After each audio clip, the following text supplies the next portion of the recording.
सुनो, ये है राम अधर्म राधे बढ़ा, राधे, जय श्री तब कृष्णा। भगवान ने राम रूप में मेरा जन्म नाम लिया। सुमन है हाँ, और कृपया कहानी सुनाएं। आप सभी का सुनो भक्त, पंकज भक्ति राम अवतार यूट्यूब की यह चैनल में अद्भुत कहानी स्वागत है। समस्त प्राणियों के दर कम का चक्र है। तो हाँ प्रभु।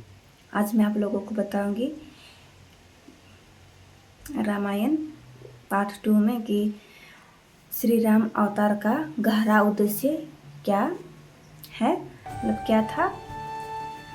तो आइए जानते हैं।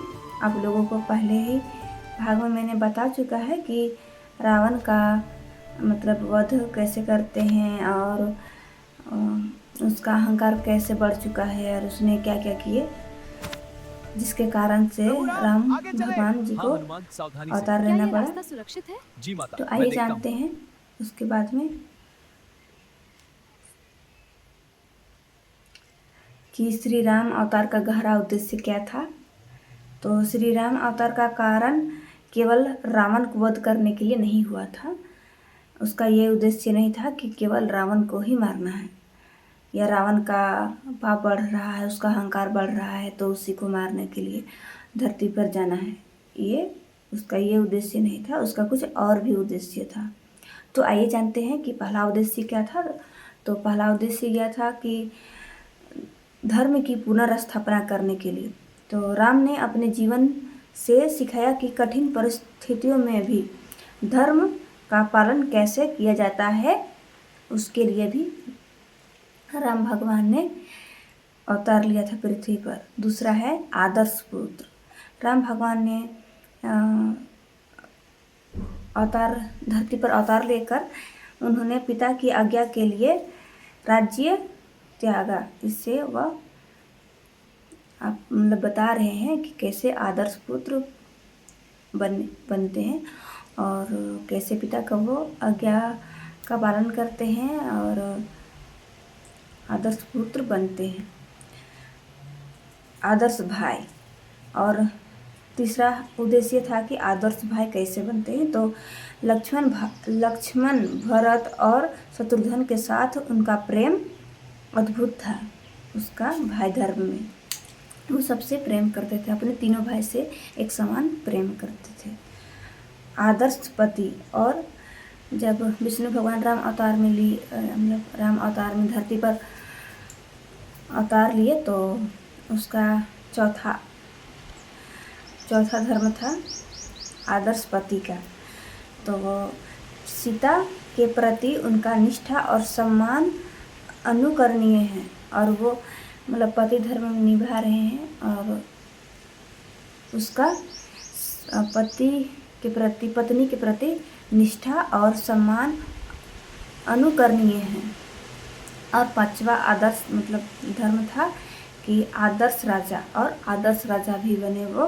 तो राम राज्य न्याय, समानता और समृद्धि का प्रतीक था।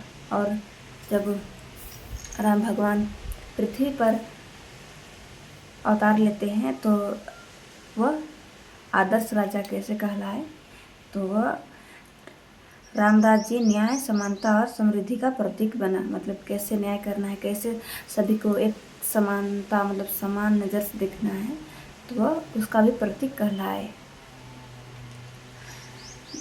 अब जानते हैं जय विजय का श्राप, मतलब उसको जय विजय जो थे उन लोगों को श्राप मिला था। तो ये श्राप तो विष्णु भगवान ही ने दिया था, एक मतलब एक कारण की वजह से।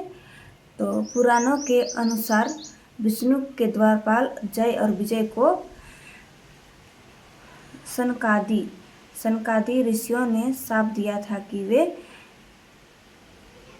3 जन्मों तक राक्षस के रूप में लेंगे।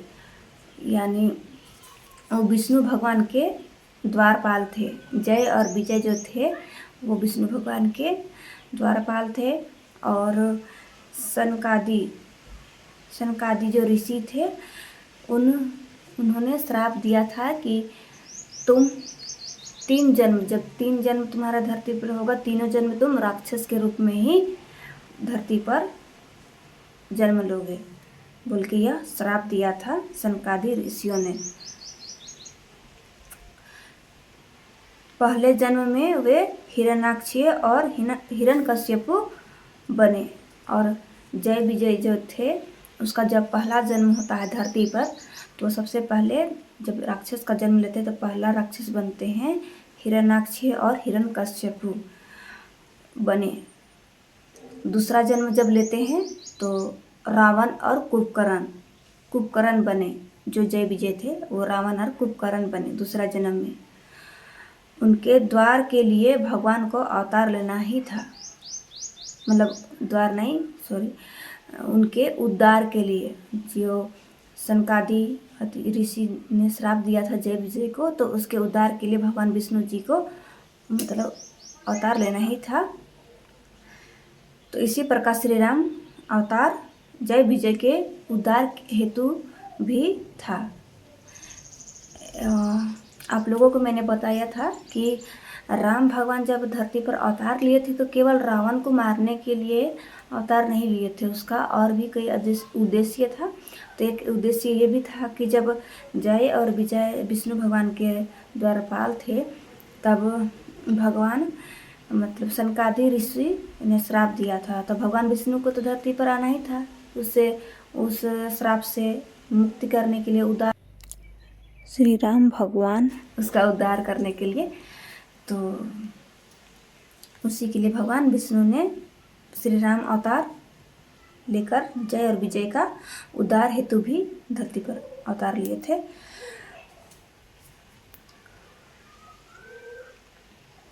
मानवता को मर्यादा सिखाने हेतु। और राम भगवान